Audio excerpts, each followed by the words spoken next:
President of SGA. I'm sorry I haven't been here. Thank you all for your concerns and everything like that. I really appreciate it. Before we begin the Senate meeting, we would like to recognize a student from the Rowan EMS, Anthony Maffey. If you could please come forward.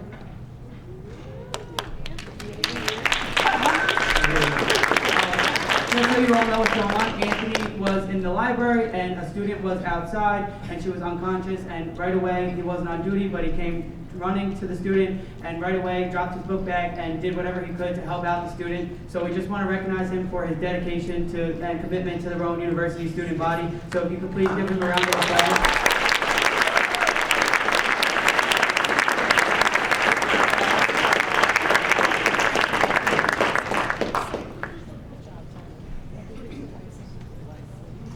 So I'll now call this meeting to order at 7:06 p.m. If everyone could please rise for the Pledge of Allegiance.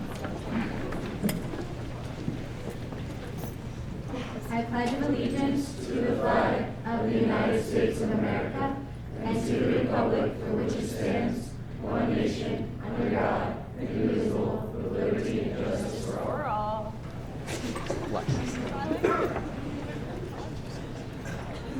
So the first thing on tonight's agenda is the approval of the minutes. They've been posted since last week.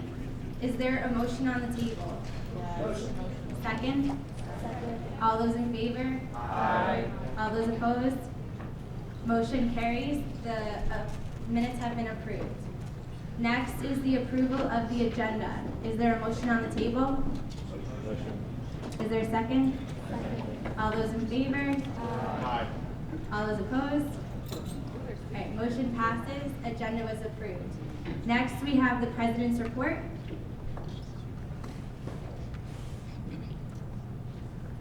Good evening. Like I said, I just want to say thank you for everyone for reaching out to me, for those of you that did, and making that nice video. I really appreciate it. I'm back. I'm trying to get in the gist of everything. I'm working on getting everything back in order. So thank you again. I just want to remind everyone that SGA does have your back, and we would love your feedback. If you check in the Rowan announcer, it's titled SGA Has Your Back.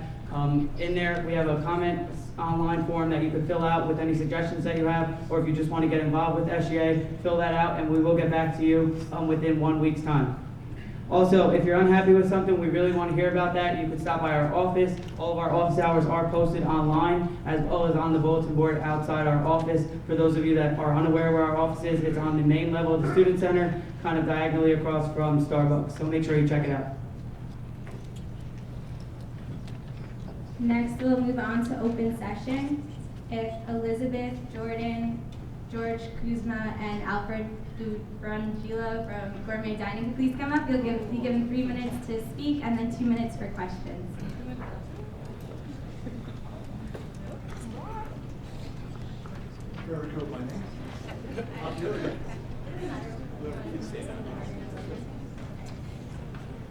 Hi everyone.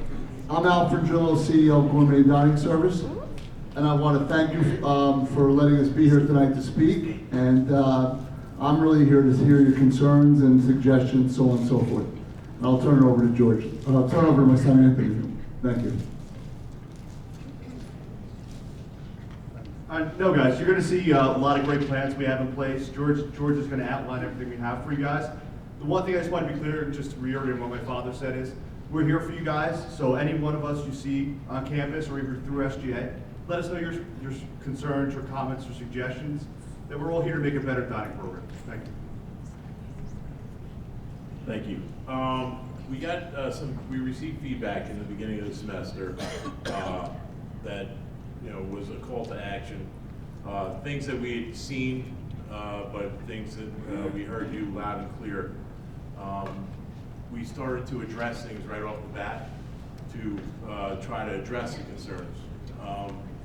Some of the bigger concerns, and probably the one that we saw most frequently, was healthy options, and primarily people want to see more chicken on the menu.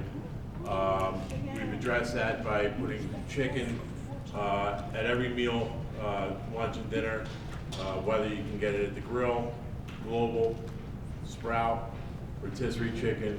And if you can't find it, go to Sprout and let them know that you need chicken, and they'll take care of making it. It'll either be roasted, grilled, poached, any way you want it. they'll have it available for you. And hopefully you've seen that. And if, by the way, if there's anything that you're not seeing, I'll echo everybody else's sentiments. Please let us know. I'm here once a week. Elizabeth is here every day. And we're here to make sure that the program is what you guys want it to be. The second thing we heard loud and clear was about the eggs. In the beginning of the semester, not having the availability of eggs. Hopefully you've seen that eggs are available all the time for breakfast with the omelet station. Again, we also heard about not enough of the action stations. You'll see the rotisserie and the carving is back, the pasta finished order is back. And then another big concern was the running out of food and drink and things like that. One of the things that we had a problem with in the beginning was higher numbers and higher participation, and it was just catching up with the data and making sure that we know exactly who's coming and being able to react to the number of people coming in the dining room. And I think we've addressed that. The numbers have steadied, and I think we have a better grasp on that. We're continuing to address a lot of the other concerns that were listed. We've also done some other enhancements to try to address the concern about variety. On Mondays, we're doing some kind of locally sourced food. Today at dinner, there's a cranberry chutney with mandarin oranges served on a pita at the dish station. And we're trying to do that every Monday, something locally sourced when available. On Tuesdays, we're trying to do Treat Tuesday, focusing on a local sweet treat. Wednesdays, we're featuring retail items from any one of our programs, and we feature them at the dish station. On Thursday, we're doing different themes throughout the rest of the semester to give a variety on the theme. Friday, we're focusing on Fit Friday with the smoothies and the different drinks at the front, trying to do healthier alternatives around. And also to point out, our new dietitian started, Melissa Huja. She started on the 16th, so she's now available for consultation as well. And you should see her out in front as well. Then Saturday and Sunday, we have steak night Saturday, and on Sunday, we do a Sunday supper. And then also, we're just handing out a ballot for the celebrity chef. We want to vote on a celebrity chef. There's 4 chefs there.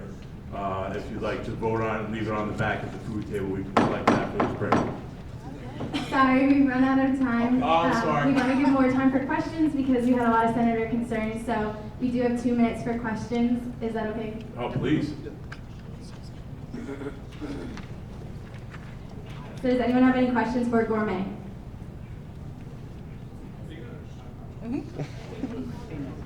Aubrey? Do you have any feedback system in place, like a instant feedback where you can give concerns? Because there's some days where I'm going out for breakfast and I want to leave a little concern, and there's no channel for me to do that.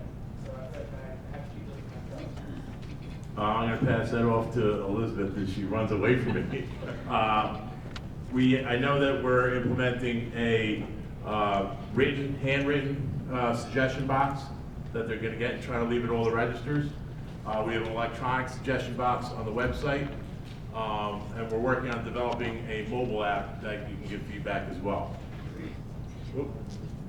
Yes, on the website, because I get every one of our schools, I get them a copy of them and I see the answers. So if you go to the website and answer there, you will be answered within 24 hours or sooner if it's something very important. Is there any other questions for Gourmet? With the addition of our police department, that we're done, we have a new facility in our new Holly Point College for next year. How do you plan on making sure that the availability of food increase and the rate of the way that the university is planning to increase? So the question was, with the addition of students with the Holly Point Commons, how do we maintain and keep up? It's a great question. So we've hired and we're preparing a larger staff for the dining room that's over there. And that dining room is built to service a large portion of the increase in students. And there's also going to be a couple of retail outlets over there. So the facility is planned completely to sustain itself and be able to handle the increase in capacity. want to tell about the new position we created to help match that? It's a whole new job, food production. Oh, yeah, and Anthony's point, we've hired a food production manager that will oversee, again, just for, to make sure that production is where it needs to be, who's specifically responsible for tracking trends and traffic studies to make sure that we don't run out of food. All right, that's all the time that we have for gourmet. Thank you for coming. Thank you. Thank you for having us.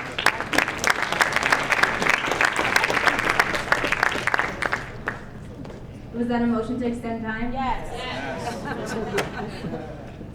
Does anybody second that? Second. All those in favor? Aye. Any opposed? All right. So, motion passes.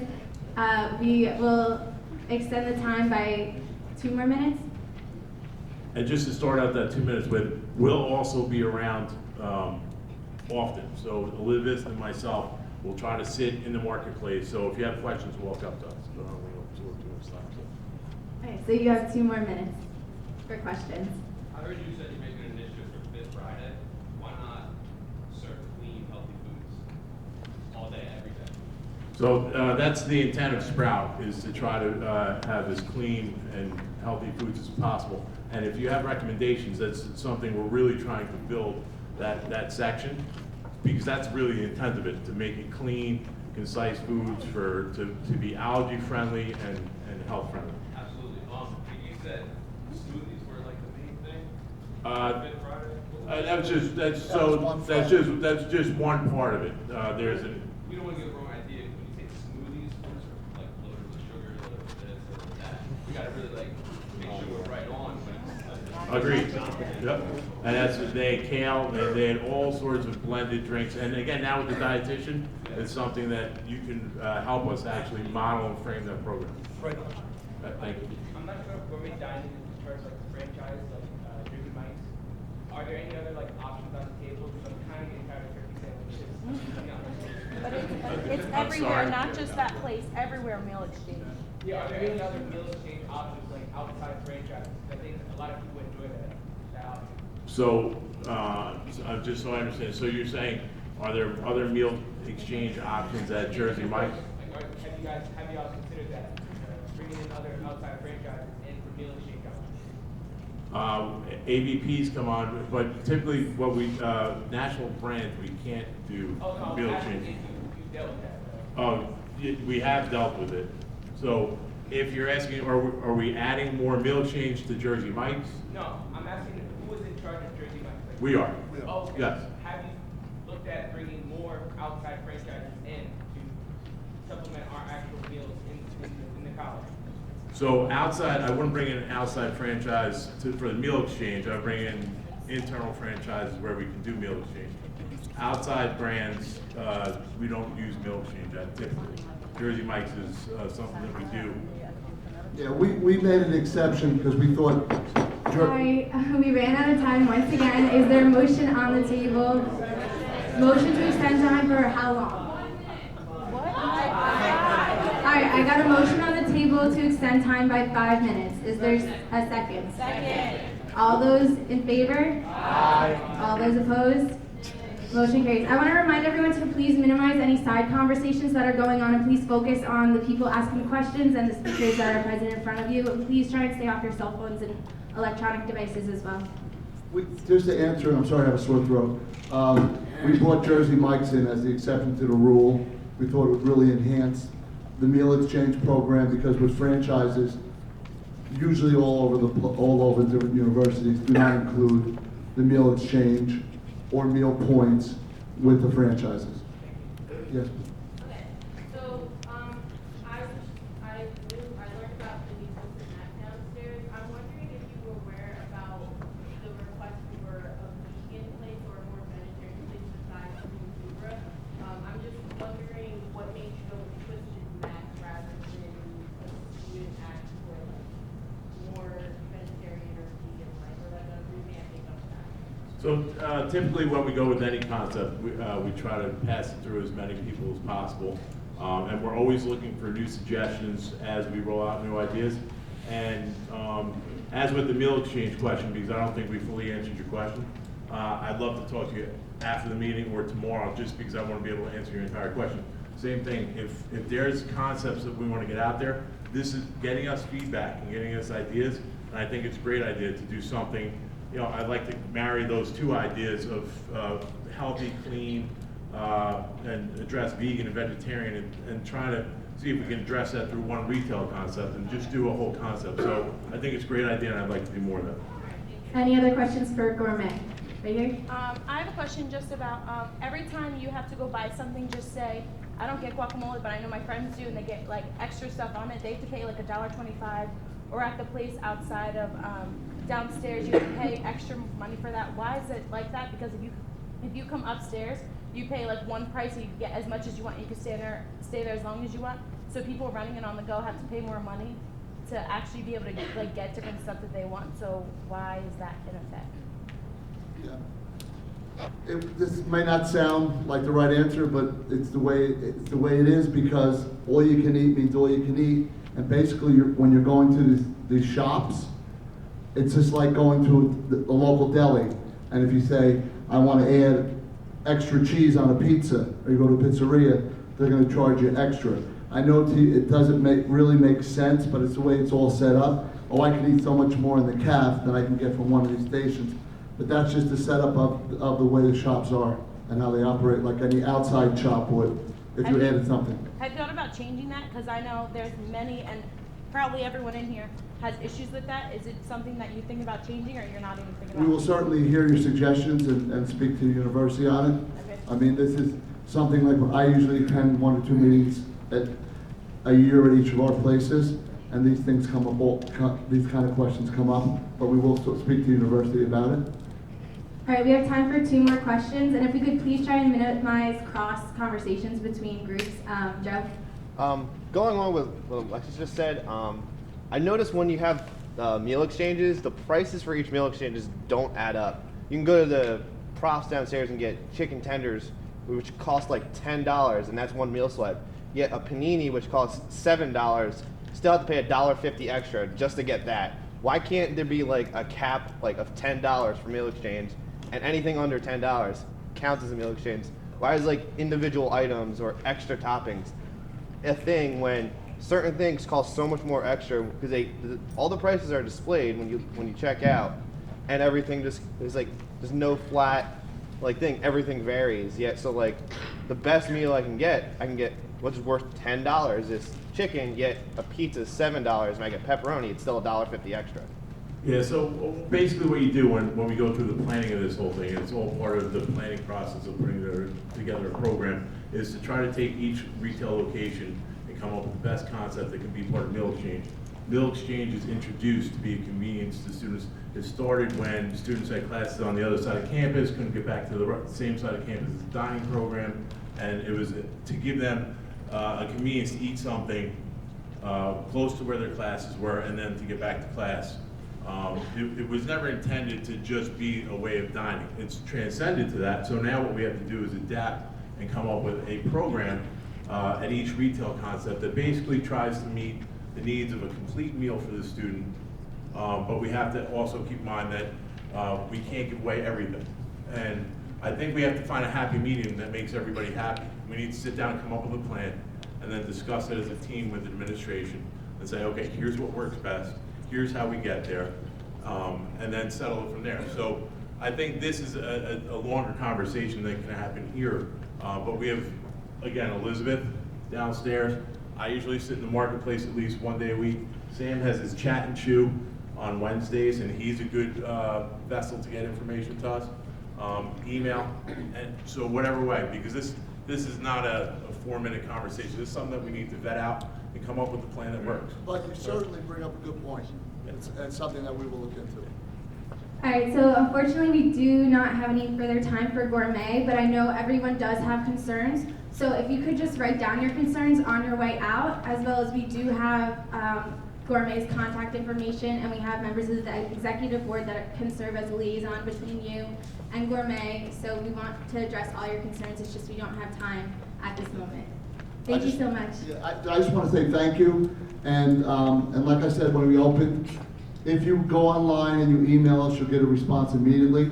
or within 24 hours of something important, you'll get it immediately. And I want to thank you all so much for your input and for having us here tonight. Thank you so much.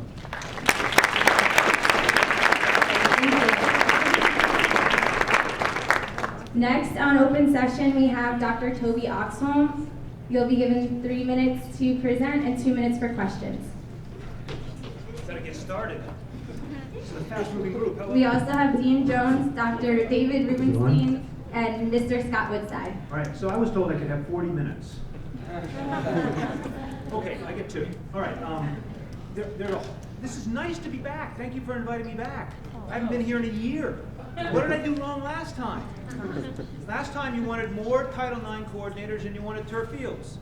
You got more Title IX coordinators and you get 2 new turf fields this summer. You got everything you wanted. What else do you want? Okay, no questions. All right, so a little bit on the state of the university, so I can tell you a little what's going on here.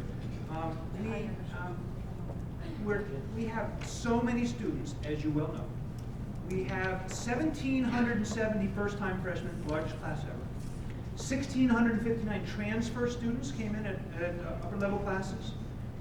32.5% of students are receiving financial aid, and the total they get is over $12 million. So it's a pretty good amount that we're helping students get here, because if you think about what we're trying to do, we have 4 pillars in our strategic plan: quality education, accessibility, meaning you can go places and get it online in different places, affordability, and being an economic engine for the region, meaning we're trying to spend as much money as we can on local businesses so that when you graduate, they hire you. That's the strategic plan, and 4 different pillars. Get to know the 4 pillars. The president talks about them all the time. You got to know them, because if you don't know them, he's not going to grant any of your requests, okay? You got to know what the pillars are. Okay, a lot of things are happening real fast. I hope tonight on the agenda you have the statement of principles. Statement of principles is really important, because as we go faster and faster and faster and grow bigger and bigger and bigger, we got to concentrate on core values. It's serving students. It's providing excellence. It's being a place where you can reach their potential. We're trying to get the faculty, the staff, the students, the administrators, the trustees, vendors like Gourmet, everybody on the same page doing the same thing. We'd love to have your support on it. It's going to the trustees on Thursday. Another thing where we need your support. We've had a number of things going on in campus safety. We've been doing a lot of campus safety trainings. We have active shooter drills. Probably we've had 5 or 6 this past year. We had the hurricane come through. We had the reports of shootings on other campuses. We have something called Rowan Alert, which is supposed to go on your mobile phones so we can tell you when something's going bad and the cops are the guys trying to reach you. We have 15,726 enrolled students in the university, and 8,800 of you are on the alert system. That means over 7,000 of you will not get the email, the text message, when crap is happening and you need to know. So would you please sign up for it? Yeah. Okay. Another thing that's really good that's happening is we will be hosting the first ever Student Title IX conference on April 8th. Be there. We're having other colleges and universities from the whole region coming. Dr. Hushman's going to be opening it. It is awesome. You should be really proud of the folks organizing that. This is a student-directed event, so participate with it. It's really going to be great. It carries on all the programs we're doing that are getting us national attention for the kinds of quality things we are doing to support the victims of violence and to make this a safe campus. There is nothing more important to you, to us, than having you be able to study in peace and calm and not have to look over your shoulder when you're going between buildings. Okay? We've got active intervention, we've got active bystander, we've got green dot, we've got a whole lot of really good things. Get on the alert system so if something really bad happens, we can reach you. What else is here? Oh, okay. We are also going to want to talk about the Wellness Center and the billings at the Wellness Center. So let me tell you how it started, and then we can bring the other guys up and they can tell you how they're doing it. This year, we hired 2 new counselors, a psychologist, a nurse practitioner, and a nurse, right? Okay. And Dr. Rubenstein can tell you all the different things he's done over the years he's been here. We have the best student wellness program I have seen. I've been in 2 other universities. I've been in higher ed 15 years. It's a great program. We're doing so awesomely good things. But medical care is really expensive. Behavioral health is really expensive. Your parents or you are paying for medical care on an insurance card. And none of those insurance companies are paying a dime for any of it.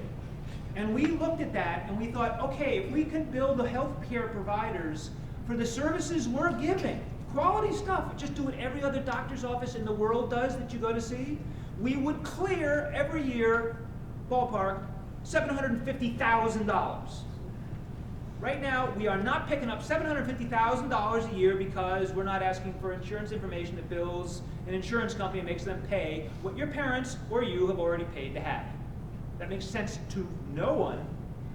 So what we're trying to do is make sure that we can bill them, get their money, put it in our pocket, hire more counselors, give you more care at less waits so you don't have to worry about it, without also putting you at risk or having you pay too much when you don't have it, or having to tell your parents what's going on that should be private to you.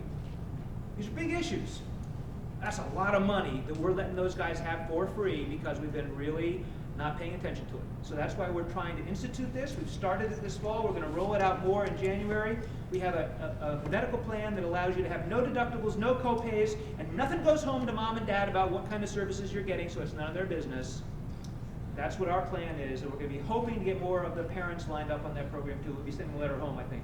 So that's about all I wanted to say as fast as I can, and it was less than 2 minutes, right? Yeah, right. Okay. D. Jones, you want to add a few things? I love being up here. This is awesome. Yeah. So thank you all, and welcome back again too. And so very quickly, I just wanted to express to you the importance of what it is that we're doing. Many of you all have had the opportunity to hear us talk during orientation, and what I want to tell you all is this: that is nothing more important than what we do is to making sure that you are safe, making sure that this is a home away from home for you, and making sure that you can thrive here, making sure that you can come here and have the best opportunities that you can have, no matter what it is that you're majoring in, where you come from, so that you can have a transformational experience, so that you can go out and have the best possible life that you can possibly have. That is our aim. You heard Gourmet Dining come and talk to you about the changes that they made. Well, a part of the reasons why they made those changes is because my staff got together and we heard what you all were saying, and we sent out a survey to make sure that your voices were heard so that we can give you exactly what it is that you need in order to be successful. All right? So we want you to understand that we are committed to your success. We are committed to you being the best students that you can possibly be, so that when you go into the classroom, that your singular focus is making sure that you have the best grades that you possibly can, so that when you go out into the career workplace, that you can get the best job in the world, so that you can give Rowan a whole bunch of money. All right? And so having said that, I want to turn it over to Dr. Rubenstein to kind of talk about exactly what it is that we're doing in the Wellness Center. And one more thing, the Wellness Center is strategically located right next door to the Student Center, so that you can have access, and so we destigmatize the whole idea of getting help. All right? That is the goal to you. Yeah, that exactly was the plan. I've been here for 6.5 years, so it's really a short amount of time that I've been here. But when I came here 6.5 years ago, we had the Student Health Center that was in Linden Hall, that was in if any of you have been in the specific area, the Student Health Center, so you know exactly what I'm talking about. It looked like maybe 4 closets put together with a green linoleum floor. I mean, it wasn't right. We had a counseling center that was tucked away in a building that was too small and it was not accessible. We had drug and alcohol services that were off campus, and we had, I think, one drug and alcohol counselor that was here 1.5 days per week. We didn't have a Healthy Campus Initiatives office. And so Richard and I actually came to the university right around the same time, and to us, that didn't make a lot of sense. And so what happened after that was getting information and data and input from you, as well as getting data about what we were not able to do and what we needed to do. And what all that meant was then talking with the cabinet and the board of trustees about what needed to happen. And so in a short 6 years, we did 2 things. One is we opened the Wellness Center about 2 years ago, which was over a $5 million project in completely gutting what was the bookstore into a place that housed the Student Health Center, the Counseling Center, our Drug and Alcohol Services, our Healthy Campus Initiatives Office, and our EMS office, and 3 classrooms. To Dean Jones's point, about trying to destigmatize care and bring students into the wellness center. That was one of the main things that we did to try and improve access to care on our campus. The other thing we started to do was hire staff. So you're not going to believe it when I tell you this. So 6.5 years ago, we had 4 counselors, 4. And now we have 3 searches that are going on, and they will complete them. Actually, we have 1 psychologist that's starting November 10th, and 2 more counselors that are starting next month, which will bring us up to 10.5 counselors. Now, that's different. That's a big difference than 4 counselors. Now, we have come a long way, and I also know we have a long way to go. Why do I say that? Because the university, you heard Dr. Oxholm talk about the fact that the university is continuing to expand. So we also need to expand to meet the need. To that end, we're also trying some innovative ways to reach out to students. In other words, putting counselors in different academic buildings every day of the week, which we've started. Perhaps you've heard about that. That's called the Let's Talk program. In addition to a number of other programs within the Wellness Center that are, I would say, fairly innovative that most counseling and psychological services centers don't necessarily have, but we feel we're committed to that training of the clinicians and provide that kind of service. So, long story short, come a long way, and our plan is to continue to move forward with that. One way to do, we know we need to expand services. Listen, so the funding of our services comes from the general fund in the university. So that doesn't come from a student health fee, that doesn't come from a specific fund that's just for health and wellness. That comes from the general budget of the university. So we know as the university continues to expand, and if you ask any one of them, they'll tell you that we are constantly having the conversation about increasing staffing for services to meet your need. And so now we've had this discussion long enough that we have to think about other ways to think about building our programs and building our staff, and that's why we're taking a look at this right now. The Student Health Center is another area where we have tried to increase our access to student care, and Scott Woodside is our director of our Student Health Center, so I'm going to let him talk with you a little bit about some of the things that he's done in the Student Health Center. Mr. Woodside, just to give you warning, we have 2 more minutes before we're going to open up to questions. I don't get rollover minutes? This is an AT&T, sorry. Okay, so I want to get right to the heart of it then. When you guys are sick, you're going to be seen. That's the bottom line, and I understand that. We see roughly 50 to 70 students every day just on the health services side, not alone on the counseling side. That's a lot. I've been asking for more staff as well, as David was saying. It's very important, and they've listened. Your administration listened. We have this beautiful wellness center next door. We're expanding staff. I have a nurse practitioner starting next week, actually, who's going to be great. That's going to add another 20, 25 visits every day that she's here, right? That's more access for you guys. We've added online scheduling, so you guys, if you're sick at 2 o'clock in the morning, you can go online, see if there's appointments. If not, I'm going to give you a little tip. At 8 o'clock, call us, because we reserve about 10, 15 appointments every day for you to call and be seen that day. If you're not feeling well and we're out of appointments, we'll talk you through that. You can always ask to talk to a nurse. A nurse can do a lot for you. They can do some tests, over-the-counter medication, something that can help you immediately. If it's something more than that, we can get you assistance and transportation to a local urgent care. But our goal is to make sure you get the services that you need, all right? As David mentioned, we have a lot of other services we're rolling out as well. We have experts coming in from Rowan Medicine. We have a neuromuscular expert who comes in for musculoskeletal injuries. We have a dietitian. We have family practice docs who are coming in to help add additional appointments. So we're doing things to get as many appointments as we can for you guys. So we're happy to take any questions. I think I'm under my 2 minutes. So we're going to give 2 minutes for questions for each of the speakers, so that's a total of 8 minutes for questions. Nice. Does anyone have any questions? Dylan. Yeah, Can we use the mic? So I'm hearing impaired, so I definitely need, if you guys can use the mic, that'd be great. sure. So I heard that you guys aren't doing free flu shots this year. Don't you think that that would create more people who need to see a doctor? So flu shots are free. We are collecting insurance, though, as Toby mentioned, but there's nothing out of pocket for you. So you come to the Wellness Center. We actually have 2 clinics coming up this week, Wednesday and Friday. Just call, make an appointment. Friday is during the blank period, so you guys should all be available. Get your flu shots. Please come get your flu shots. After that, we'll take by appointment, but it will not cost you anything out of pocket. okay? Free flu shots, I promise. Hi. Oh, okay. I have a question for Dr. Rubenstein. Toby. Dr. Rubenstein. Oh, can you explain I saw something in Robinson Hall for the new group session. Can you please explain that? Because I thought that was really cool to see. Yes. So I'm so glad you asked that question. So that's a really wonderful thing. So 2.5 years ago, when we were planning the blueprints of the Wellness Center and we were expanding, we were deciding all of the space that we were going to need and where we were going to dedicate the space towards.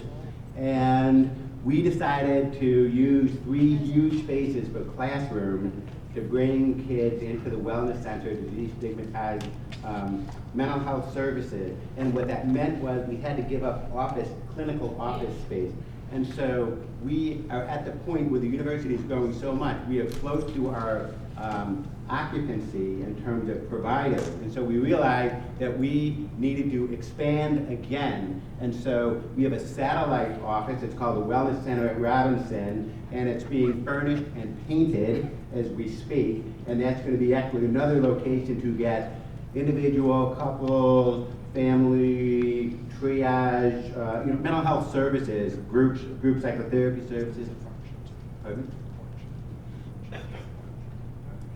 Any further questions? Also, I'm so sorry.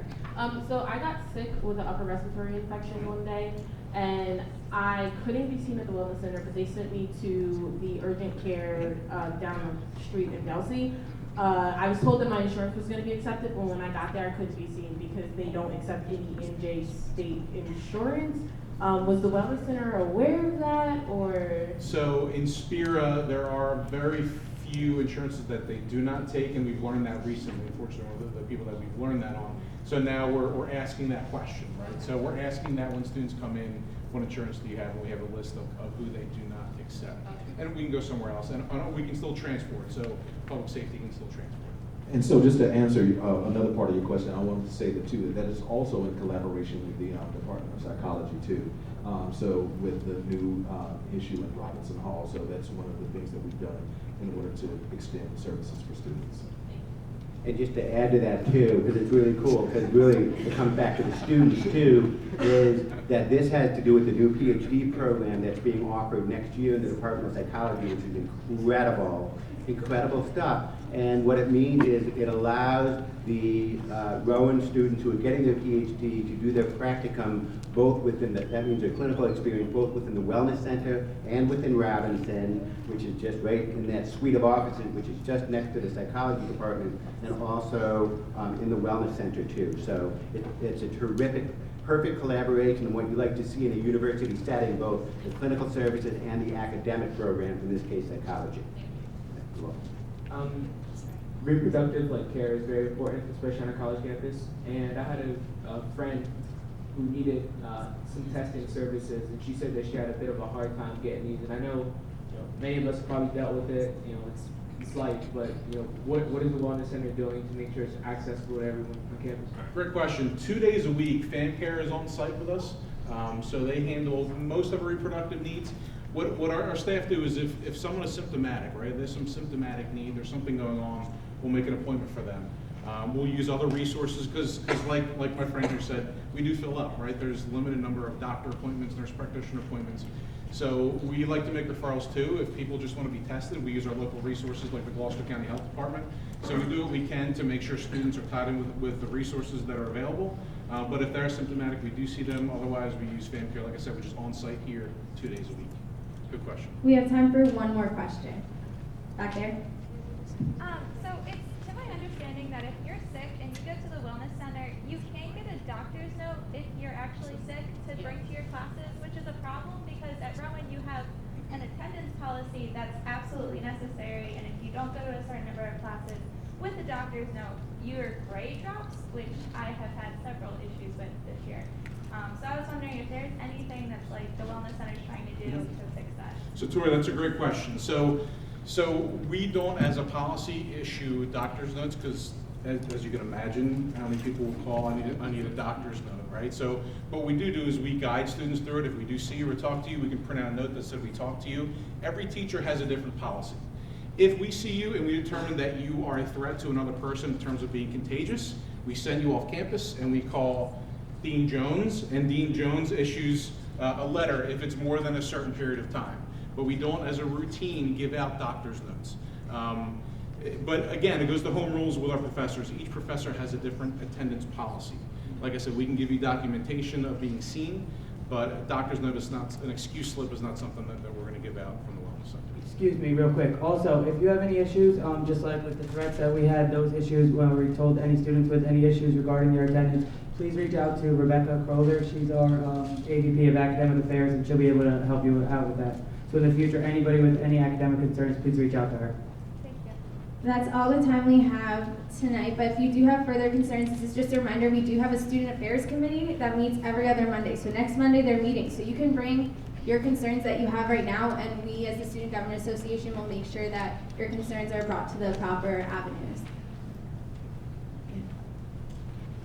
I just want to make one announcement. So Disabilities Awareness Week, which is huge, right? Huge on this campus. And tomorrow night, all throughout the week, we have incredible activities going on. And tomorrow night, the Wellness Center, here in the ballroom at 7 o'clock, we have Dan Gottlieb, who's coming to speak, and he's just an incredible speaker. He was paralyzed a number of years ago. He's on the radio every week. He speaks on a show called Voices in the Family, and he is just a pretty special guy, and I think there's probably something in it for everybody in terms of get advice and wisdom on how a lot of times when we pretend that we're happier than we really are, that that's a true disability. And he really talks about how we can live our lives a little bit more fully. So don't take my word for it. Come and listen to him speak, because it's really a gift. He'll be speaking for about an hour or so. Tomorrow, 7 o'clock here, it's 3. There's no downside, right? So please come. And there are a lot of other great speakers throughout the entire week. Thank you. Thank you so much, everybody. I just want to end by thanking you guys. I think it's really important, the service you're giving to your classmates, to the school. Being here, talking about these issues, learning about the issues, being the way that other people on the campus hear about the issues, and grappling with things that are tough. There are just no one answers, so thank you very much for your service. We really appreciate it.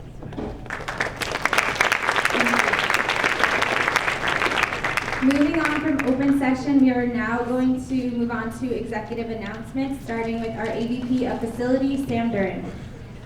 Hello everyone, my name is Sam, I'm the facilities guy here. So this past week I got a lot accomplished. First on my list was my proposal for the water fountains in Memorial Hall has been passed, and you will see the new fountain downstairs in about 2 to 4 weeks. So give that time and let me know. I'll come out and check it out. The next issue that we had was a flat tire. People were getting them around campus quite often, and so my proposition to fix this problem was to say for the street sweepers to come and do the lots more frequently, and that was filed. And also there was a button broken on 322 that some people have notified me, and the proper channels have been notified. And the Rowan shuttle is under discussion with John. I just need to get a whole list of classes that are after a certain period of time where the shuttle is stopping. And also we have a new app for the on the main campus shuttle, so you can see where it is in relation to where you are. And also the 220 Rowan Boulevard shuttle stop is in the process of being moved into front of the building because I heard of some confusion of where it was. So that's all my announcements. Oh, also, I have a committee meeting in Robinson 205 at 7 p.m. Next Monday, November 2nd. So whoever wants to come show up. It's fun to do. Hello everyone, I'm Keila Beck, I'm AVP of Student Affairs. Really don't have any updates for you. I just want to let you know that my next committee meeting is next Monday at 7 p.m., James 3099, and it's open to anyone, okay? Thank you. Good evening, everyone. My name is Robin Hester, and I'm the AVP of Governmental Relations. My committee meeting is also next week, next Monday. November the 2nd, I'm sorry, at 7 p.m. in the Student Government Suite in the conference room. So as well, anybody not, I have a committee, but any senator in here, let me repeat that. Anyone in here who wants to join my committee is more than welcome to join. Again, we are meeting next Monday at 7 p.m. in the SGA conference room. I just want to give you an update on the informational blog. It is now up, yes. So you can view it. I will have the link on Rowan Announcer. It's called Are You the People, with the RU being the Rowan University. That's cute, right? So it's going to be our informational blog. And it'll have any information, not any information, all the information that you will need as far as elections, voting, legislation, any topics you want to discuss. I'm going to put, like I said, I'm going to put polls and surveys will be on there as well. So you will have a variety of things to view. And if you have any suggestions, things that you want to see on there, just shoot me an email. My address is sgagovrelations@rowan.edu. Thank you, that's all I have. Oh, and my office hours are Monday from 2 p.m. to 4:30 p.m. and Wednesday from 10 a.m. to 12:30 p.m. You can come see me at any time. Come drop in, tell Miss Terry, I'm here, I want to see Robin, I just want to talk to her. You can come knock on my door, office 113, I'm available. Thank you. You heard Toby mention and when he started talking about the active shooter training, and the ones for the upcoming semester are Wednesday, October 28th at 4:30 p.m. in room 129.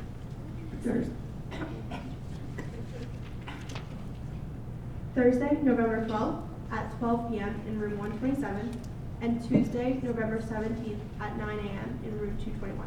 So if you would like me to repeat those, come see me after Senate, or you can go online on PropLink and see our agenda and they're listed.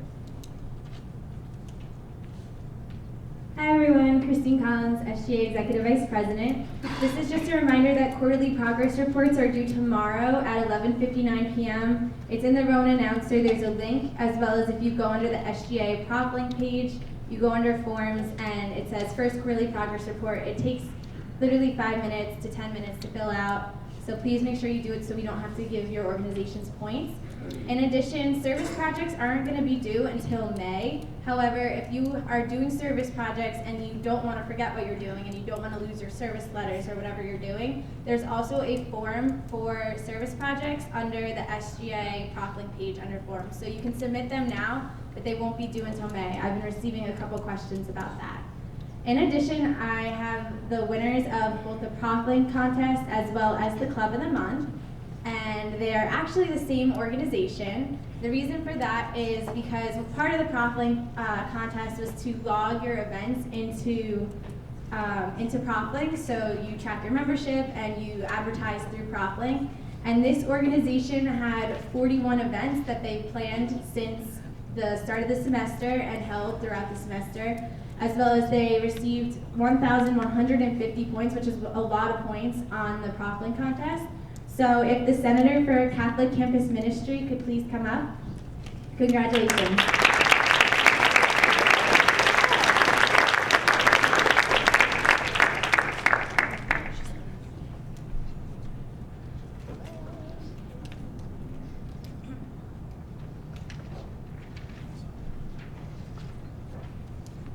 Hi everyone, my name is Alexia Mazur. I'm the Chief Financial Officer for Student Government.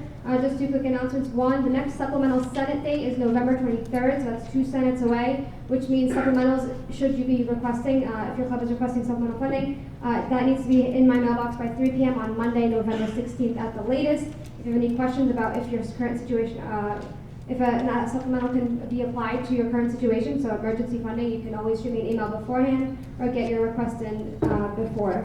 And lastly, we still have that open federal work study clerical assistant position with the SGA office. So again, if you're interested in that, the form is on PropLink, so it says SGA worker interest form. Fill that out. It's just like 3 quick bullet points to make sure you qualify, and then we'll be doing interviews. We'll also be doing interviews at the Federal Work Study Fair, which is this Thursday at 8 a.m., I believe, in the rec center. In the ballroom, I'm sorry. So we will be doing on-the-spot interviews. Again, if you want, we're looking to fill 2 to 3 positions. So if you qualify for federal work study and you're interested, come out to that, or again, fill out the PropLink form.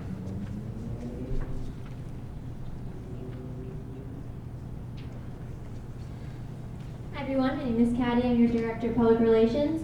So don't forget, if you want anything publicized for your club, to send me any information. The November newsletter will be going out on the 1st of every month.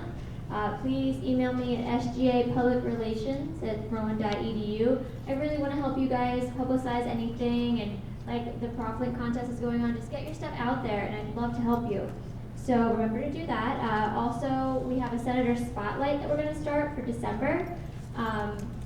That's kind of like Club of the Month, so you all are senators. If you just want a little bit more recognition, or if you want to say that somebody else you see is doing a really great job, or like speaking up, just let me know. There's a form on Proflink. It just says Senator Spotlight. It's 4 questions, really easy. So definitely look into that. The first drawing or pick will be in December. So because I'm almost done the November newsletter anyways, there's just going to be information about it and not an actual senator. Remember to like all of our social media. We have Rowan.SGA for Facebook, at RowanSGA for Twitter, and @/RowanUSGA for Instagram. So definitely like us. It's going to be all of like active shooter training is going to be up there. We're going to have a lot of information for you and any of the elections that we're going to have. So make sure to stay up to date with all of that. And my committee, the PR committee, super awesome. We just plan a lot of things. Back to the Borough is our big project in the spring, and so we're already planning for it. Please come. It's on Mondays on the off Senate days in Robinson 306 at 7 o'clock. I think that's good. Hi everyone, I'm Rebecca. I'm the AVP of Academic Affairs. The Academic Affairs Committee meets on off-Senate Mondays at 7 p.m. in 310 Robinson. We have been discussing things like the attendance policy, the scholarships that are going to be coming out soon, and the student complaint procedure. So if you have any other complaints or grievances, please feel free to come and air them, or you can email them to me and I'll bring them up with the committee. Academic senators, if you could please stay after, that would be wonderful. Well, howdy. Alright, so I'm Abby. I'm the AVP of University Advancement. So who likes fun? Yeah? And no? Okay, nobody likes fun. That's cool. Alright, thank you. Somebody likes fun here. Alright, so November 30th to December 4th. Remember this. Holiday week, guys. Holiday week. The University Advancement Committee will be planning this. We've already got an working timetable for it. Using an ugly sweater competition, which may or may not have a winning prize. I mean, who doesn't like prizes? As well as international karaoke and a ton of other things that are going to be super fun. Any clubs who want to participate, this is open to anyone. My class senators, you're already stuck with me. Sorry. But anybody else, I already reached out to a bunch of clubs. If you or your club would be interested in helping us, there's a lot of service projects that are going to be coming along with it. Any education clubs who want to maybe make some ornaments for our tree, go ahead. But send me an email, talk to me after Senate. Also, class senators, please see me afterwards if you could. Thank you. And meetings for the University Advancement Committee are at 7 o'clock, non-Senate Mondays. Locations to be worked on. Hey. Hi guys, I'm Shimmy, the only elections commissioner and community standards. Just so you all aware, we have at-large senators elections coming up this weekend, so you all can look out for that. Also, if you have any concerns as far as community standards and grievances for SGA, you're welcome to talk to me or visit me during my office hours. They're posted on the bulletin board outside the SGA office and on Proflink. Hi everyone, I'm April Gambardella. I'm the recording secretary. Just so you know, we're going to start something new. If you leave and you don't tell us in the middle of the meeting, we're going to have to start pointing you. It's just an accountability issue. But if you shoot me an email or if you tell me outside that you have to leave for like an emergency or something came up, then you're going to be fine. Just make sure you tell us. Also, as per usual, make sure you sign in if you haven't already at the end of the meeting. All right, thank you. Now we're going to move on to unfinished business, and seeing none, we're going to move on to new business.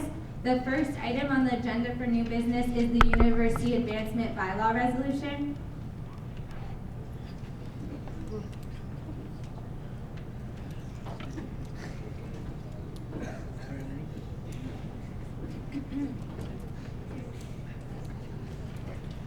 So as you know, the University Advancement was elected 2 weeks ago, and when we were talking about the UA position, we found that a lot of things weren't outlined in the Constitution that was written 3 years ago. So this is just an update for us to put on it. So I'm going to read it to y'all.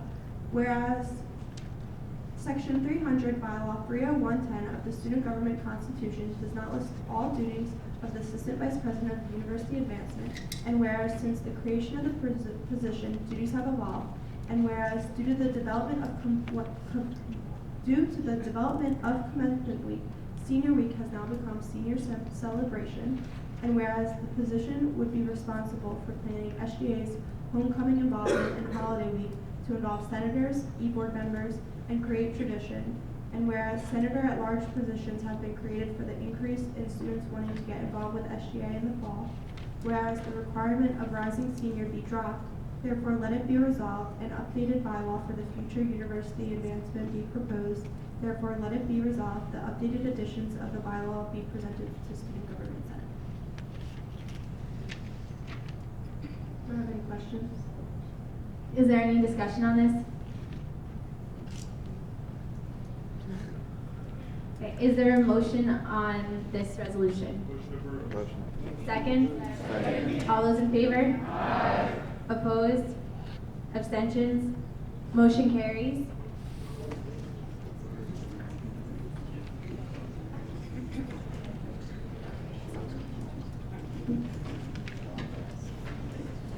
Next, our new business is the adoption of the statement of principles, which Kunal is going to present.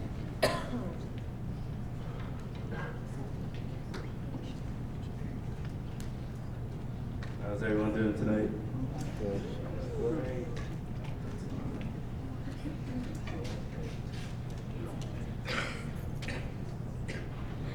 well, one second. While I bring that up. You mentioned, Dr. Oxel mentioned earlier a document by the university called Statement of Principles. So, in the gist of, since it's a 7-page document, the Rowan University has 4 founding pillars: affordability, access, economic engine, and quality. And so, in order to unite, when Rowan SOM joined integrated to Rowan University, we had 2 different doctrines for the universities, and this is to clean up all of that. So they created a thing called the Statement of Principles. The Statement of Principles is basically it's intended to govern the university as well as guide the conduct of the university, all the way from the trustees down to the students.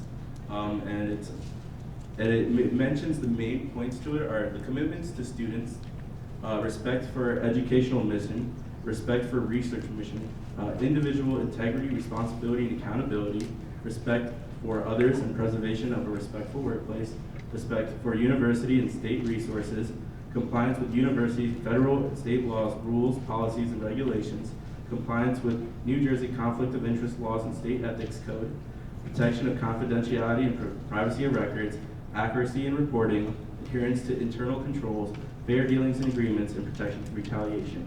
So the reason why the university is updating these policies is a lot of new HIPAA laws and directions by the state that are in regards to Rowan SOM are now being included in Rowan's policy. So this is because we are students and we are involved as part of the main tenets of this university.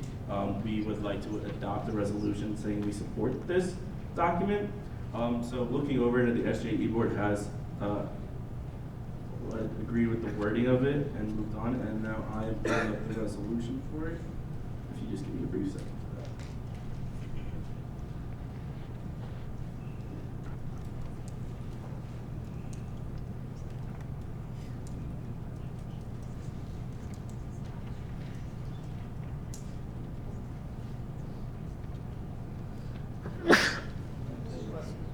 Thank you.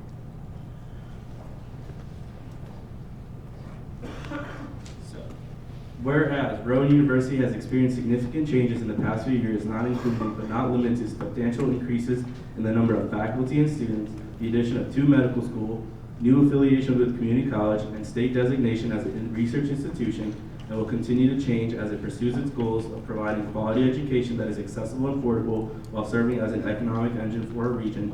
and whereas excited by the innovation and rising to meet the expectations all for it, Rowan University yet strives to maintain its commitment and values that have long existed at its core, among them honesty, integrity, openness, respect, and concern for others. And whereas while the Saberns-Oxley Act of 2002 established for all institutions, including universities, the best practice of having a codes of conduct, Rowan University's traditions teach that the culture cannot be imposed by a fiat or sanction, but must be established through daily demonstration of the values that define us as a special community in which to teach, to learn, and to work. And whereas recognizing that our university's strategic future depends upon a shared commitment to the core values that bind us together, Rowan's faculty, students, staff, and administrators have all joined in endorsing the creation of a unifying statement of principles, readily accessible to all who come into our campus by invitation, employment, or contract, calling all to the common purpose of ensuring the opportunity for everyone to do their best and reach their potential, while making good use of the resources to which we have been entrusted by the citizens of New Jersey. Now therefore let it be resolved that the SGA of Rowan University expresses its agreement that all members of the university community owe it to each other to adhere to the principles and therefore adopt the statement of principles as a university-wide policy. Any questions? Is there a motion on the table on this resolution? A second? All those in favor? Any opposed? Motion carries.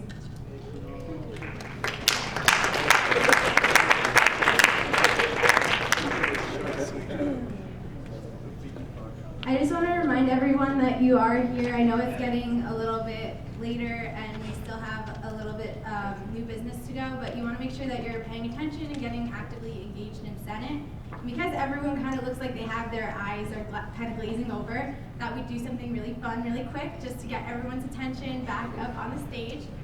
So in the spirit of treats and Halloween, we do have a treat for 3 people here tonight. So I'm going to go through this magic spinning wheel, and whatever club or if it's a senator's name comes up, you can come up on the stage to receive a prize.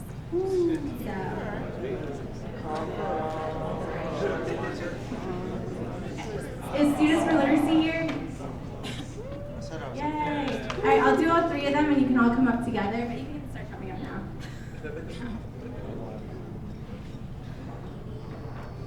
All right, Lambda Pi Eta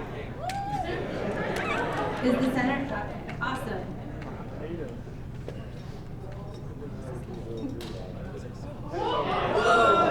Kiana Price.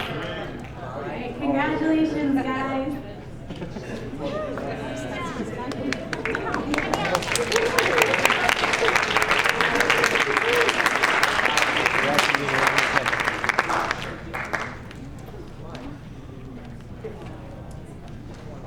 So we do have one more item on new business, which is the new club applying for a petition. So would the members of Perspective please come up?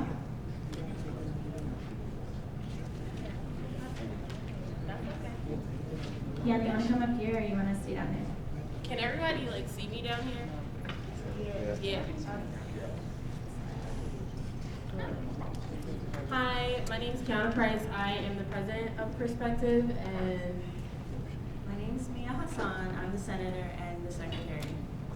Okay, so I have a prepared little thing that should hopefully kind of answer some questions. The purpose of Perspective is to provide a safe, inclusive, and confidential space for students that have various mental illnesses. It is a support group style, non-professional, self-supporting, multiracial, and apolitical organization aimed towards allowing students to express themselves. We aim to allow students with mental illness to connect with one another to build a strong and supportive mental health community within the Rowan community. There are 2 other chartered clubs on campus, or petitioning, I don't know if both of them are chartered right now, that may seem similar to Perspective but are different in their purpose. The 2 are Active Minds and To Write Love on Her Arms. Both are national organizations and both equally help to fight the stigma of mental illness nationwide. However, Active Minds' mission is to empower students to speak openly about mental health in order to educate others and encourage help seeking. And this is from their national website. We are changing the culture on campuses and in the community by providing information, leadership opportunities, and advocacy training to the next generation. While we have an advocacy advocacy component to Perspective and are definitely willing to work with Active Minds. It's not our main focus. And we're actually completely confidential, and we won't be doing advocacy training. To Write Love on Our Arms is a quote-unquote nonprofit movement dedicated to presenting hope and finding help for people struggling with depression, addiction, self-injury, and suicide. To Write Love on Her Arms exists to encourage, inform, inspire, and also to invest directly into treatment and recovery. This is also from their national website. While Perspective will direct students to the appropriate place for people to receive help, we also are a safe place for students to talk about why they may not feel comfortable with getting help just yet, and if they are getting help, the weekly struggles that they may encounter. Our main focus is mental health, and while suicide and self-harm may coincide with our discussions, You have 30 More seconds. why we need money. We have different programs that we're trying to implement, which includes bringing the author of, oh my God, that movie, Silver Linings Playbook. We're trying to have like a whole entire week of movies that go with mental illness and then having discussions after. So boom, I tried to answer some questions that will be here. Questions? Does anyone have any questions? Right here? Yes. Hi, I'm actually the senator for Write Love on Our Arms. Yes. We do everything. Yes. Like you said, in I- our organization. yeah. So, my whole issue is that, we already offer all those things. We are a very safe place where we Mhm. openly discuss that. We follow the guidelines of the national organization, but we also create it as a safe place where we can discuss it and bring everybody from all walks of life. We have membership about 50 plus people, I think. I'm not too sure of logistics, so I'm wondering if it's necessary to have a completely separate club, or if you'd be willing to maybe join the club and collaborate with us. Because we offer the same services. So something that I think is worth mentioning is that I have been in direct contact with Sarah, who's the Okay. president, and I don't know if she's here tonight, but I saw her at some point, and she definitely said that this is a little bit different, in that we work closely with the Wellness Center on different things. Like one of the people, Lindsay Mason, comes in a lot with like a lot of sensitivity training, or for our e-board at least, and we don't really touch on addiction or anything like that. For us, it's more just like, we kind of call it AA for people with mental health. I don't know if that answered your question. Or, Yeah. Okay. Any other questions for Perspective? Right there? Yes. Are you a functioning club right now? You said that you're currently working at the health center, so does that mean that you're running right now? So my sophomore year, I started on the Constitution for this. I am now a junior. It's been a year process because we wanted to make sure that we had a healthy relationship with the Wellness Center, and also to make sure that they felt that this was a need on campus, because I didn't want to bring something that would hinder their resources or anything like that. So we're not a functioning club. We've had one meeting where we've had a good turnout of students, but we wanted to wait till we petitioned to be very active. We have time for one more question.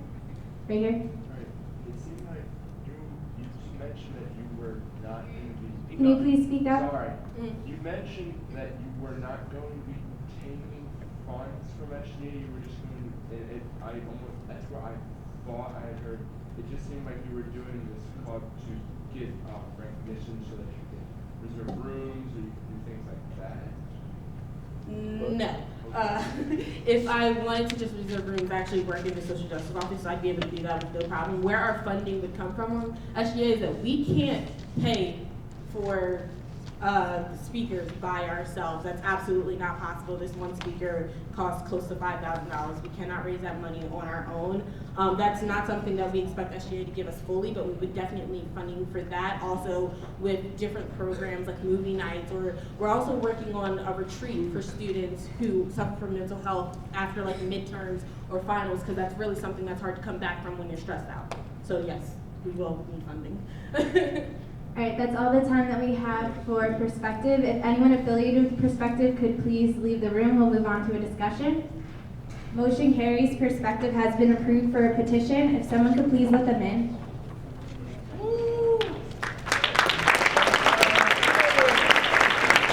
Congratulations, Perspective.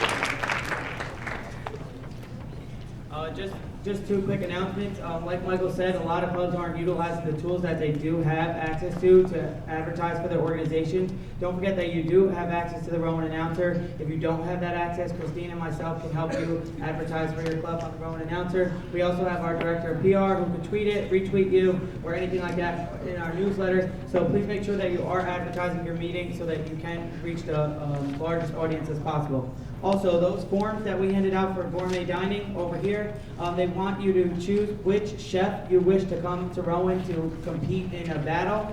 The top person that you want to see, and they also want your questions at the top. In the back, our top row senators Tiffany, Banal, and Mike are Mark, are gonna collect them at the end of the Senate meeting. So please make sure that you turn them in. Did everyone get one? If you did not get one, please raise your hand.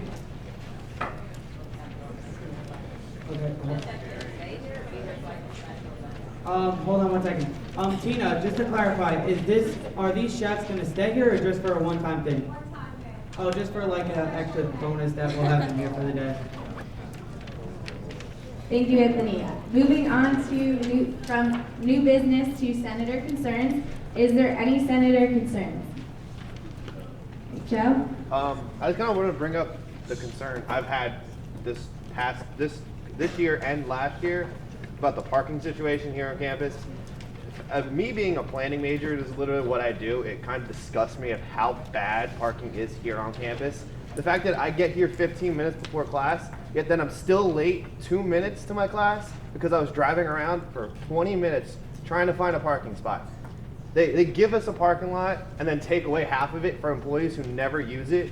The fact that they're trying to expand every building before they give us parking when we're a big commuter-based school is kind of insane. I'm just wondering, is there anything at all that's being worked on to try to better this situation? I know it takes a while to build this stuff, but I don't see anything in motion, and it seems like all the plans are just to build more buildings on top of the parking lots we already have and not give us like garages, which we could use. Okay. I will definitely make that a top priority because I know I have friends that are commuters as well, and they have brought to me that issue where parking is crap last year and this year. But I will definitely email our people right away. Just to give you an update on what we're working on internally within our organization as SGA, if you bring up a concern to the Senate and we assign it to somebody, so whoever gets up and makes the announcement, they'll be the ones that will carry out your concern. So make sure that you meet with Sam after. He'll get your contact information. And what I also ask my executive board to do is copy you on any emails that go to the administration so that you're aware of exactly where we stand at that time. Any other senator concerns? Right here.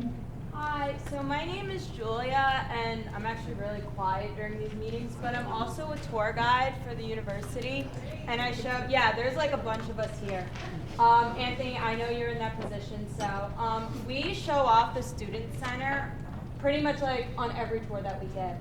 And in the pit area, where all the placards are with all the clubs, there are a lot of empty spots. And I know that like some clubs and organizations don't want to, they want to keep theirs up, but there's also some that don't even like exist anymore. So, and we show the school off like pretty much every day. So if there's something we could do to just even fill up the blank spaces, like that'd be great, so. So a lot of the placards were taken off because they were clubs that I saw last year that were dechartered, and a lot of organizations were asking me about how to get a placard. So there is an application process for applying for a placard. If you want to reach out to me, my email address is SGAVP. I have the form that you can fill out, and I'll direct you to be able to make a placard. And I can send out an email update, and we'll call. It's something that you have to pay for, I believe, within your organization. So that's something to think about when you do make your design and everything. But please reach out to me if you do want to make a placard. Thank you. Are there any other senator concerns? Right here? I think I'm speaking on behalf of many females when I ask what are we doing to make female health supplies more affordable and accessible because the bathrooms aren't in stock as well as they should be. Someone brought up a concern about how reproductive health supplies are important on campus, but I think these are more important because we can't avoid this. So I think there needs to be something done to make it more accessible. If you could meet me right after the meeting, I'd like to take down your contact information and we can set up a meeting together and get that resolved as quick as possible. Thank you. Are there any other senator concerns? Is there any way I can go on the podium for a second? Because I wanted to address the... Can you please save that for general announcements? Oh, yeah, sure. Okay. I wanted to like just speak to the... Can you please just address it from your seat? Well, anyway, what I wanted to bring out here, I went home this weekend and one of my teachers approached me from my high school and he asked me if I knew about the blackface incident.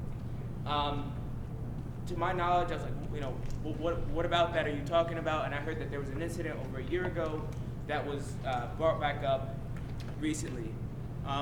We've been talking about the standard of principles, and the last line of it says, we owe it to each other to accept and adhere to the pillars of respect, of inclusion, and all the things you hear about on a college campus. But as a person of color and as a human being on this campus, I find it really, really disturbing and disgusting that people on this campus, and I'm not accusing anyone here, I'm just asking for advocacy, that people on this campus are still dressing up in blackface. This practice was used post-slavery, during slavery, during the Civil War, and I guess still today, to disintegrate and misappropriate the culture of people and people who look like me. So what I'm asking to you, statement of principles, we all agreed to it just now, we passed it through. If you see something like this happening, report it to the proper channel, because this is not okay. This is not okay, and that's my concern. Thank you.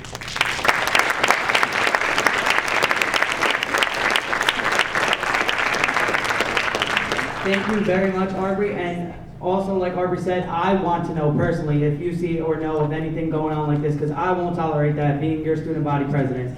It's the 21st century, or whatever century we're in, it's 2015. It's 2015, people need to know how to act as if we're equal, because we are. Nobody's different than me, we both put our pants on the same in the morning, and we're both brothers and sisters, whether anybody likes it or not. So I want to know that, and I'm not kidding.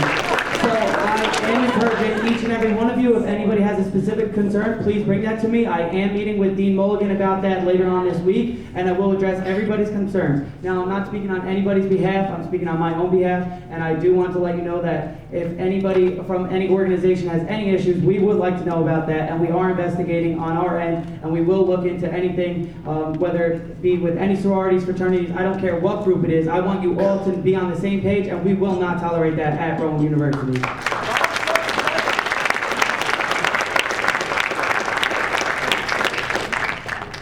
Thank you, Arbery. Do we have any other, Nicolette? Yeah, I have two things. My first concern is about the university fees, and it was an issue last year, and I know that was something published, but I believe it wasn't a full explanation of university fees, so I'm just curious like where that is, or if it is available.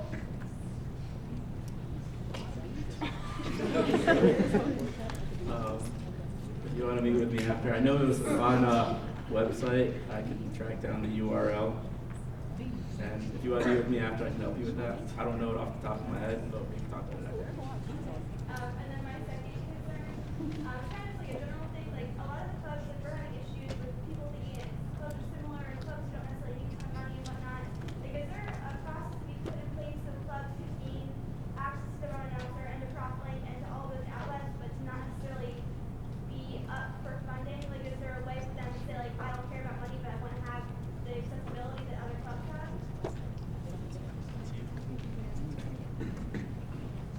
Okay, so only chartered organizations have access to funding, so that's after a year of going through the petitioning process, and that they get access to every single resource except for the access to funding. So each organization has to kind of prove that they're needed on campus, and they have to go through the entire process before they're eligible for funding.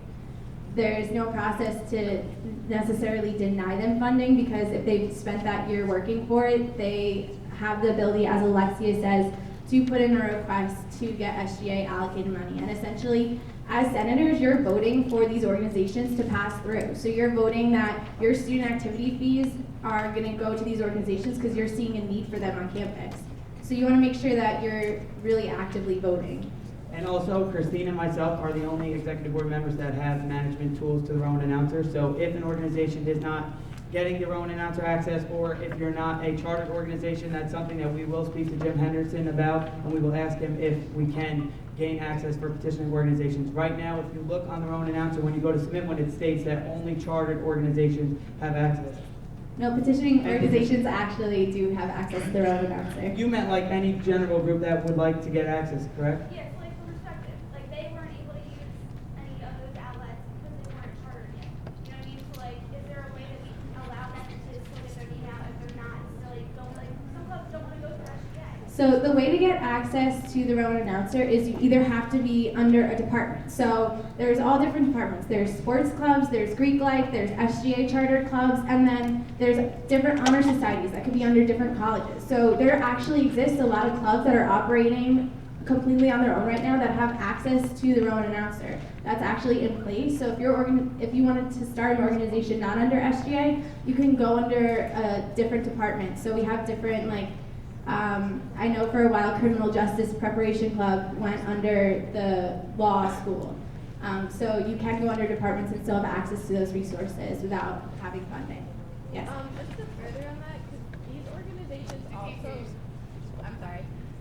So these organizations also get access to ProfLink because that's the new form of media, how everyone is connecting. Could they also do that? So that is a request that they would also have to put through the department. So ProfLink isn't just SGA chartered and petitioning organizations. It's run through all the departments on campus. So there's multiple organizations that are present on that software.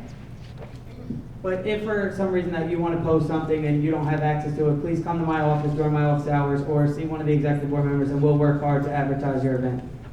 By the way, please utilize ProfLink if you aren't already, because SGA, that was an initiative by SGA. We paid $16,000 to bring that to campus as a service to all the students. So it's not even being used by just SGA, it's being used by everyone, colleges, departments, everybody. So make sure you're utilizing that. It's a really great tool, and we want to make the most of our money. Are there any other senator concerns? Dylan? Also, kind of like an issue of diversity. I was looking for the document that would tell me the policies for all gender bathrooms in academic buildings. I couldn't really find it, but I believe that there was a policy put in place last year saying that every new academic building had to have an all gender bathroom in it. I think. But I've heard that the new engineering building does not have plans to follow that procedure. So I'm just wondering why and if there's anything we can do about that. Because people in my club, Prism, have concerns. Can you please repeat the question as loud as you can? Do you want a mic?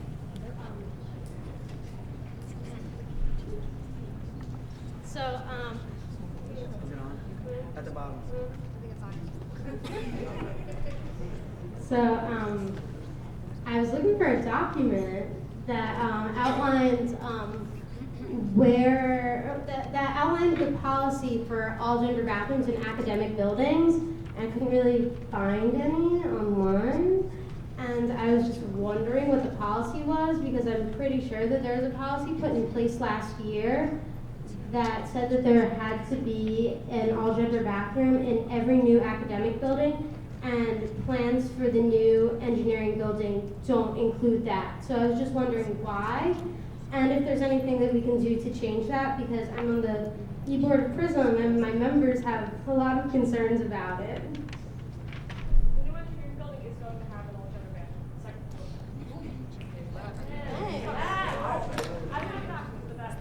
Yeah, I just know that there's not one in the current engineering building, and there's not one in Westby. So, All right, thank you for your concern. If you have any, that's a facilities related question, so we're going to assign Sam to that concern. So if you could just please speak with him after the meeting, that would be great. Thank you. Are there any other senator concerns? How would a club go about getting transportation to a field trip? because we're trying to have fun. Okay, so currently the SGA has one bus that we do rent out to organizations. You can come to us and check if we have availability for that bus. We are pretty cheap compared to every other company that is around, but we also have connections with some local bus companies. So if we can't schedule you, we'll be able to accommodate you finding someone else. So make sure that you stop by our office. It's, like I said, downstairs. Ask to speak to Terry, and if she's not, if she can't, I mean, she'll be able to get in contact with Bridget to schedule you a bus. Also, the form is on ProfLink. Are there any other senator concerns? Right there. So my name is Ari. I represent Rowan Hillel, it's Jewish Life on Campus, and I am aware that the student center patio area is a free speech zone, so anyone can go there and say anything. But what I've been noticing is that there have been people, not students, mostly people who come from other areas, and like you might pass them, they might be trying to tell you a story or try to give you something. But if you pay really close attention or wait there for a while, a lot of these organizations are like completely disrespecting my religion, and I'm sure I've heard bad things about like them saying bad things about like Muslim religion and all these other religions on campus. And like I know it's a free speech area, but I wanted to throw out there that there one of two suggestions. Either possibly that you could like limit the amount of time they're there, or if they get so far out of line that there's some way to kick them out, because it's really not appropriate to disrespect religions and people like that. I just wanted to throw that out there.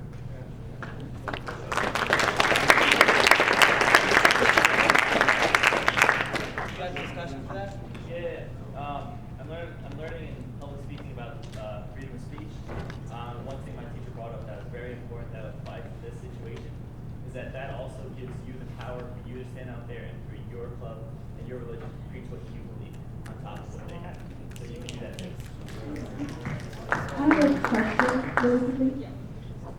When you say they disrespect your religion, what exactly, like how exactly are they disrespecting your religion?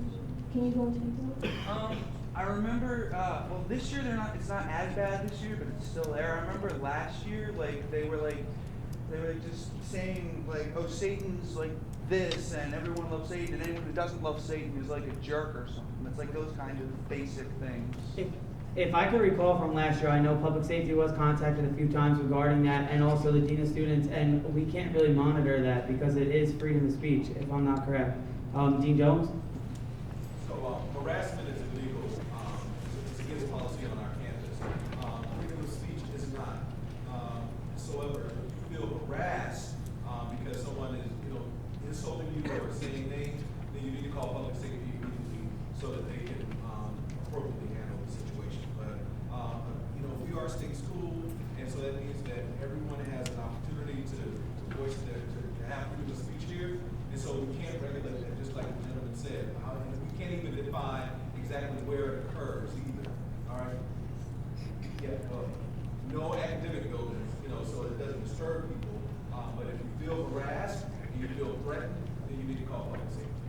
And just to let you know, public safety from any campus phone is 4922. Are there any other senator concerns? Back there. I just have a general question based on what you were talking about. Why would we treat a matter attacking your religion differently than how we talked about something attacking a racial perspective? Why isn't that being treated the same way?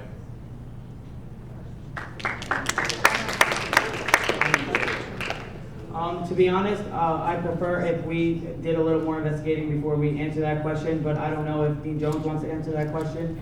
So I think as I said, that's not acceptable either, right? So creating a situation in which someone feels uncomfortable, that's not acceptable on a university campus. It's definitely not acceptable in Rowan. So if you feel threatened or you feel harassed, then you have the right to call public safety. Just like racial incidents, this is an environment where everyone should feel free to express themselves in a way that is conducive to dialogue and discourse, not when it discriminates or makes another group feel inferior or subjected to any type of inappropriate behavior. So it is a place where dialogue should occur, not harassment, not discrimination, not threats, not harassing. So a good example of the non-harassment situation would be, we often have a gentleman that just hangs out in the back patio and just kind of preaches the word. He's not harassing, he's just actually just preaching the word. That's very different. That's pretty much what you're talking, what one of the students over here was talking about. We did have an incident where they were actually going after students and talking about the devil. That was an incident we did deal with immediately as a university. So there's a difference between, we have people that are allowed to come on because we are a state university and they come on the property and we give them a safe space to do so. But if they're just preaching something that you don't necessarily agree with, he is more than willing for you to stand right next to him and do your thing too. So that's the difference between the two environments we're talking about. And there's a huge difference between the harassing and allowing people to freely express their opinions, their beliefs, their religion. Thank you. Right here. Just one more comment going to the gentleman in the blue. Especially regarding things such as freedom of speech, there is stuff, most of it is protected in freedom of speech, but I highly recommend becoming educated on what isn't. There's this concept called fighting words, in which case if someone's like, really is coming at you and the intent is to cause violence, spur some kind of reaction, that is not covered by the freedom of speech. That is against the law, that is a crime. So if you ever notice something that they're coming violently at you, but not physically, they're coming violently at you with words, that's just as dangerous and just as criminal as someone coming up and punching you in the face. So I would highly recommend learning the spots in which case freedom of speech is protected and where it isn't, because there is a big divide between us. Thank you. Any other senator concerns? Kiana? Okay, so approximately at 2 a.m.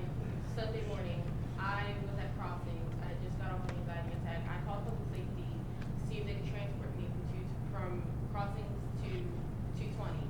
The woman said that they couldn't do that because they don't do off-campus transport. I said, I don't feel comfortable walking, like I would like that. She said, I can't do that because you're not on campus. As soon as I left Crossings, I got run up on by 3 guys asking me where I was going, telling me that they were going to follow me. So I got the triad and I called again. I said, can you please send someone to come get me in a car? I don't want to walk with anyone. I want to be taken home within like 5 minutes. Like I don't feel comfortable. She said, I'm not doing that. I can send someone to walk with you. I can send a security guard with you. I said, honestly, with the state that I'm in right now, I don't trust anyone except someone to drive me. I said, can someone take me from Triad to Revo? We don't do transports, or we don't do off-campus transports. I said, 220 is considered off campus? She said, yes. I said, okay, can someone take me to Revo? She said, no, and then I got hung up on it. So my concern is that, what if I was drunk? Would no one come get me? Would they send someone to come walk with me? I was harassed. She didn't ask about what happened. She didn't ask my name. She didn't do anything to try and make me feel comfortable. I ended up walking home by myself because I wasn't helped in any way. I'll answer this one. So, in a meeting today that I had with an administrator, they told me that they will not take any disrespect against any students, which is definitely very important to me. So if you got hung up on, we're definitely going to address that, and we're going to address your other situation. So if you see me after Senate, we'll definitely schedule a meeting with the AVP of Public Safety, Mike Cannon. Okay, thank you. Are there any further senator concerns? Seeing no more senator concerns, we're going to move on to general announcements. If everyone can form a line in front of the stage. Anthony has one really quick. Please, all class and academic senators, please remain after Senate.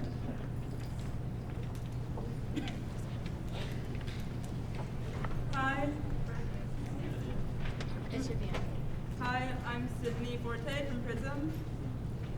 Here, Sydney, use this one. Sorry. This Wednesday, Prism is hosting our 3rd biannual Sex Toy Bingo, co-sponsored by Intersectional Feminist Collective in Flieger Hall at 8 p.m. We're going to have over $900 in prizes, which also includes non-sex toys like spa kits for current Rowan students to win. There's also going to be a snack bar where we're selling beverages and also phallic-shaped pretzels.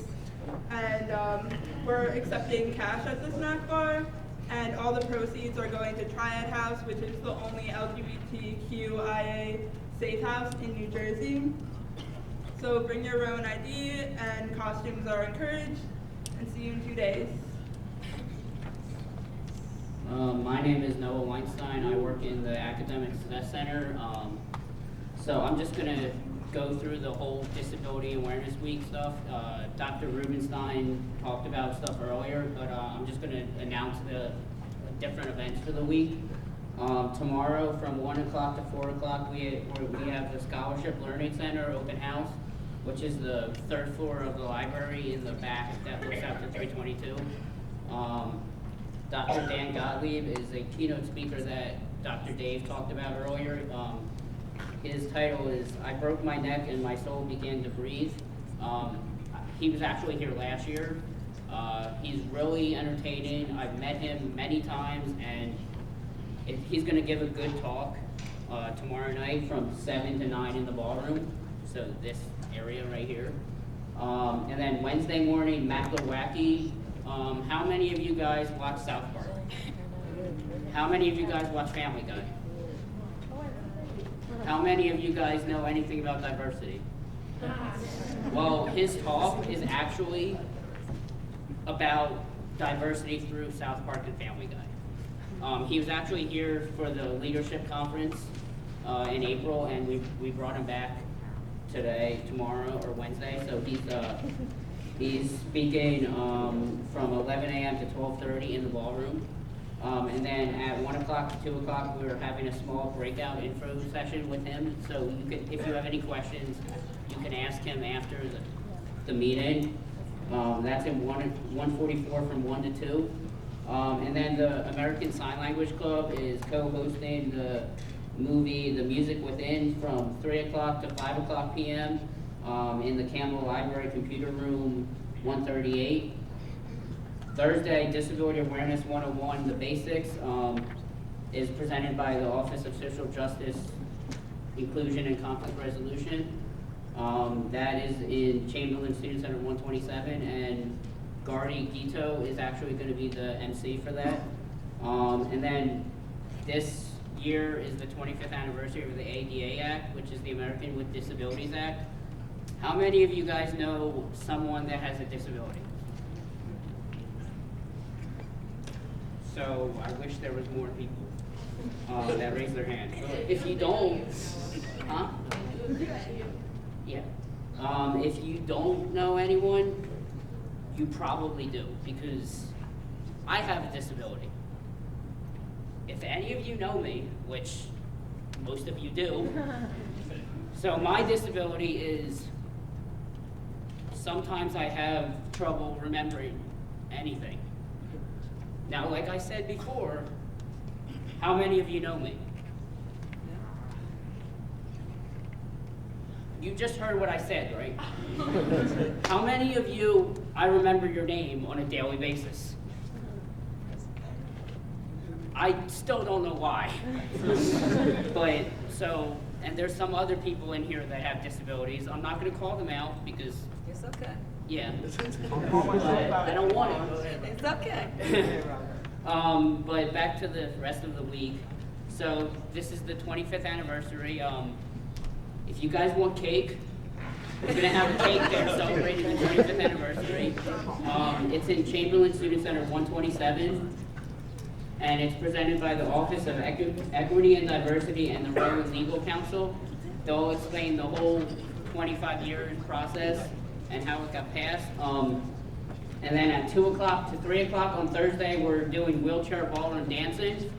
You can learn how to ballroom dance if you're in a wheelchair. So we actually have wheelchairs that we rent out, and it's a company that comes in and they teach you how to wheelchair ballroom dance.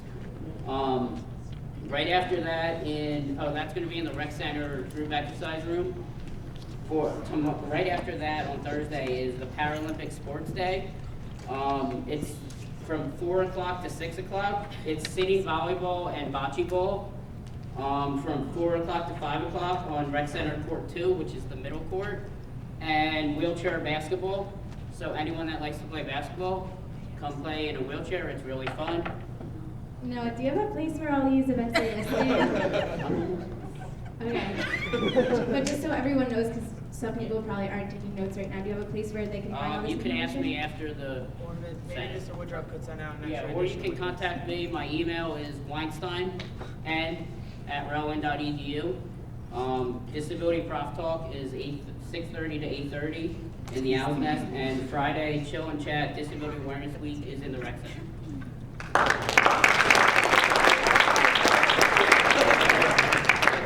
Hey guys, my name is Paul. I represent the Financial Management Association. I just want to let you guys know that we have a meeting this upcoming Wednesday, 28th, 5 o'clock.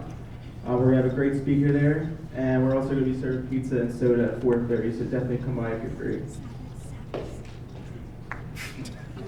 Oh, it's at 2:45. How's it going, guys? My name is Nicholas Nestor. I'm a representative for the Army ROTC program. I talked about this in the beginning of our Senate meetings a couple of weeks ago, but I'm putting it out again. We do color guards for events such as sporting events or charities, stuff like that, in which case you'd like to have a guard members come out, present the colors, have the national anthem play, we salute the colors, we leave the colors there, we take them with us, whatever you like. It's a formality in certain things, so if you'd like to have us, it doesn't cost anything. We're happy to go out. It makes us look better if we go out. So if any of you would like to have a color guard, please come talk to me at the end of this. I'll be somewhere over that.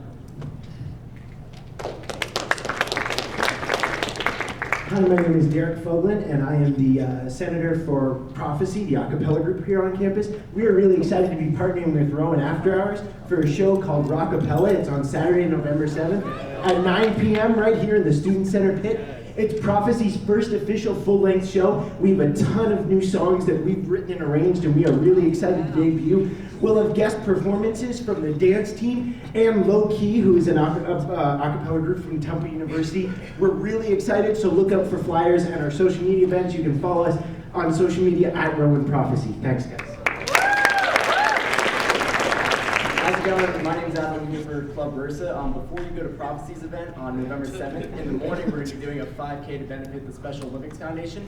Any clubs who want to get involved, we'll be giving out a service letter for that, and any participants who want to get involved, you can sign up at the Rec Center. Yeah. November 7th at 10 in the morning. Yep.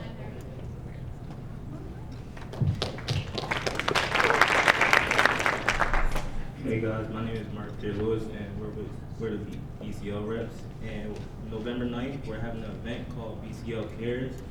The up and coming poet named Just Mike, if y'all heard of him, he's gonna be here. For students, tickets are $2. If you don't go to Rowan, it's $5. If you want to RSVP, you can do it through our Instagram, Rowan BCL, and it will be at the Toto Theater.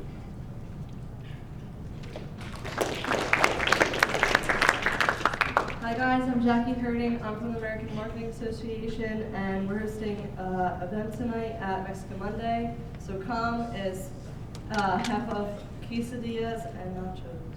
And the proceeds come back. All right, seeing no more general announcements, is there a motion? Motion to adjourn, is there a second? Second.